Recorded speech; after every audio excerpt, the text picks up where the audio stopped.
एक गांव में एक किसान रहता था। किसान, उसका बेटा और उसके पास एक घोड़ा था। तो घोड़े को भी अपने परिवार का हिस्सा ही मानता था। किसान की एक अच्छी बात ये थी कि वो सुख और दुख दोनों में एक जैसा ही रहता था। एक दिन उसका घोड़ा खो गया कहीं। पूरे गांव में ढूंढा, नहीं मिला। तो गांव वालों ने भी ढूंढा तो कहीं नहीं मिला। और गांव वाले उसके पास गए और बोले, बहुत दुख की बात है, आपका घोड़ा गुम हो गया। फिर भी वो किसान शांत बैठा था और बोला, जो भगवान की इच्छा, शायद भगवान ने कोई अच्छा ही सोचा होगा। थोड़े दिन में वो घोड़ा वापस आ गया और अपने साथ बहुत सारे घोड़े लेके आया। तो गांव वाले आए, अब तो आप खुश होंगे, आपका घोड़ा वापस आ गया। फिर भी वो किसान शांत बैठा था कि इसमें मुझे कोई ज़्यादा खुशी नहीं है। शायद भगवान को ये मंजूर था। गांव वाले वापस चले गए कि कैसा आदमी है, ना ही तो दुखी है और ना ही खुश है।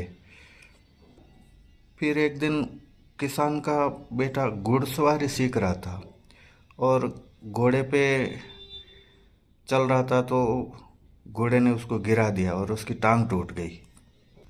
गांव वाले आए, बहुत दुख हुआ, आपके बेटे की टांग टूट गई। तो किसान फिर भी बैठा है, ना ही खुश है और ना ही दुखी है कि शायद ईश्वर को यही मंजूर हो। तो गांव वाले वापस चले गए। एक दिन क्या हुआ कि उस गांव पर कोई पड़ोसी गांव वालों ने हमला कर दिया। तो पूरे जो गांव वाले जवान थे वो लड़ने के लिए निकल गए। किसान का बेटा घायल था तो उसको नहीं लेके गए। तो पूरे गांव वाले किसान के पास गए, आप तो खुशकिस्मत हो, आपका बेटा बच गया। फिर भी वो शांति बैठा था और कुछ भी नहीं बोला। गांव वाले चले गए। गांव वाले 2-4 दिन में वापस आए और पूछे उसको कि आप ऐसा शांत क्यों रहते हो, ना ही तो खुश और ना ही उदास। तो किसान हंसते हुए बोला कि मैं इसलिए एक जैसा रहता क्योंकि हम लोग क्या करते हैं कि खुशी या दुख में सामने वाले को बता देते हैं और अपना रिमोट दूसरे के हाथ में दे देते हैं। लोग तो 2 मिनट बैठकर बातचीत करके निकल जाएंगे, फिर वो अपनी बातों का तमाशा बनाएंगे।